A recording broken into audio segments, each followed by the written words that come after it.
Ada yang bertanya di dalam pemberitaan kontekstual KTBK, bagaimana metode menafsir teks Alkitab yang dipakai. Apakah di kelompok-kelompok KTBK tidak menyesatkan, tapi justru mendapatkan kebenaran teks yang tepat dan benar? Di dalam KTBK ada metode yang dipakai, yaitu holistik kontekstual. Di dalam menafsir teks Alkitab ada beberapa kesulitan yang terjadi pada umumnya. Mengapa? Karena teks Alkitab ditulis hampir 2000 tahun lebih yang lalu, dan kita tahu ada beberapa komunikasi yang memberikan satu rentang yang jarak waktu yang sangat banyak, sehingga kita bisa melihat konteks pada waktu teks itu ditulis, teks itu disampaikan oleh yang mengatakan dengan siapa yang mendengar, dan situasi kondisi yang ada pada waktu itu jauh berbeda dengan konteks kita pada masa kini. Ada gap-gap yang terjadi, antara lain gap bahasa yang disampaikan para penulis, para pembicara waktu itu dengan bahasa kita beda.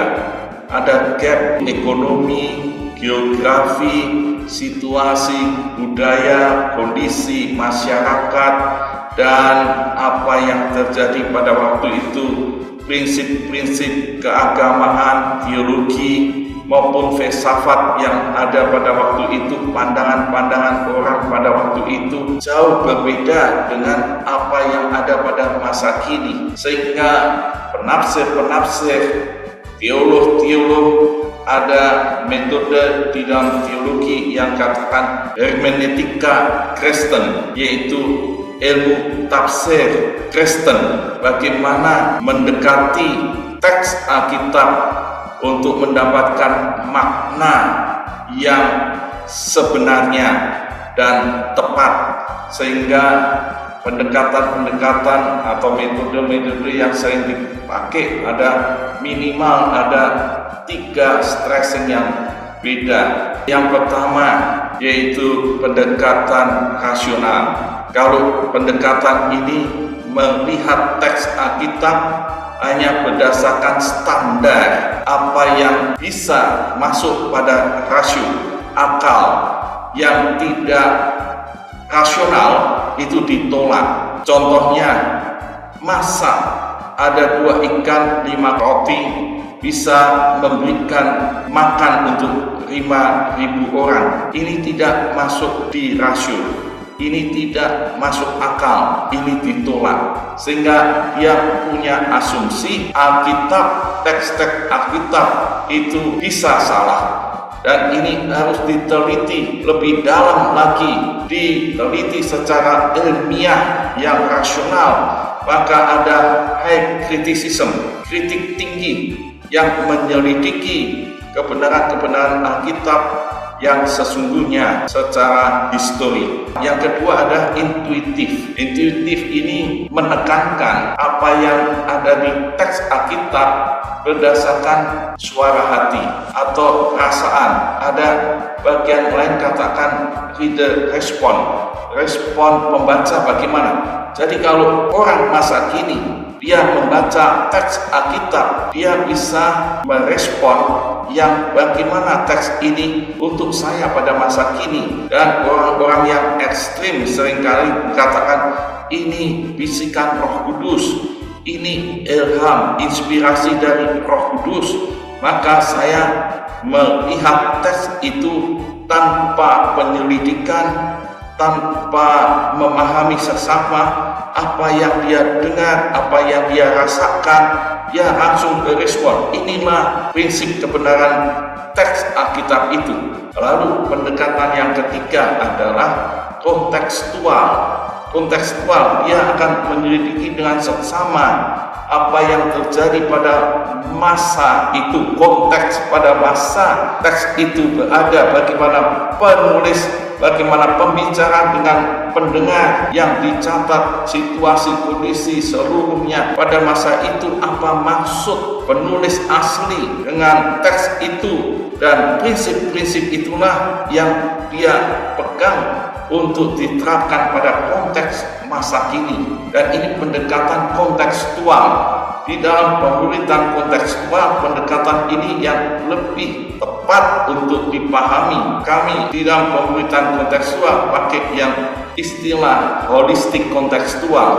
Jadi secara kontekstual harus diikuti bagaimana gramatikalnya, tata bahasanya, historinya, bagaimana teks itu dipahami dengan tepat dan benar, tapi juga membuka selalu pada pimpinan Roh Kudus yang memberikan bimbingan teks itu untuk diaplikasikan secara khusus bagi setiap pribadi. Bagaimana Tuhan memberi pencerahan, dan secara rasional harus diteliti sedemikian tepat, sedemikian dalam. Buku KTPK, bahan-bahan materi KTPK di dalam pemuritan kontekstual pakai dasar hermeneutika, pakai dasar pendekatan holistik kontekstual ini, sehingga di dalam materi KTPK ada 3 poin dan yang tambah 4 untuk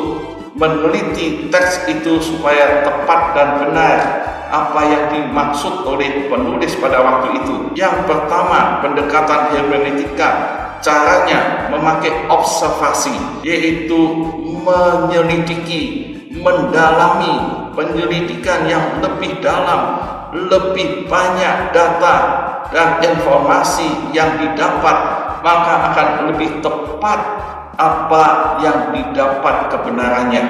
Di dalam kasus-kasus kriminal, kasus-kasus hukum, kita bisa melihat polisi-polisi kalau menyelidiki satu kasus kriminal, ada 2 istilah yang umum yang sering didengar, diinformasikan, yaitu penyelidikan dan penyidikan. Sama-sama dari kata asalnya, yaitu sidik. Sidik seperti sidik jari. Penyelidikan mencari data, mencari informasi, mendengar para saksi supaya data dikumpulkan semakin banyak sampai penyidikan. Kalau dia sudah disidik, berarti sudah diduga siapa pelakunya, ada yang disangka, diduga ini yang menjadi otak pembunuhannya atau siapa. Di dalam materi KTPK ada observasi, penyelidikan, semakin dalam, semakin banyak informasi, semakin banyak kebenaran yang bisa digali. Lalu yang kedua, langkah interpretasi, penafsiran. Orang yang membaca, memahami teks Alkitab boleh mencari apa maksud penulis dalam teks itu yang sebenarnya, perlu dipahami, ditafsir dengan benar dan tepat. Tafsiran yang tepat akan memberikan kebenaran yang benar-benar tepat. Dan selanjutnya adalah ada aplikasi. Inilah yang perlu diterapkan, prinsip-prinsip kebenaran yang ada teks Alkitab atau amanat teksnya, itu yang dilakukan untuk masa kini. Aplikasi, langkah penerapan, langkah ketaatan firman Tuhan. Ingatkan, jangan kita hanya menjadi pendengar firman Tuhan saja, tapi menjadi pelaku firman Tuhan. Di dalam KTPK ini kebenaran firman Tuhan diterima secara objektif, bukan subjektif, karena ada diskusi. Sehingga dalam kelompok ini ada ketua-ketua, ada pemimpin-pemimpin yang bisa memberi masukan. Inilah yang lebih tepat teks kebenaran Alkitab dengan KTPK, bukan menyesatkan, tapi justru menggali dan menafsir firman Tuhan, menaati firman Tuhan dengan tepat dan benar sesuai amanat teksnya. Amin. Tuhan Yesus memberkati.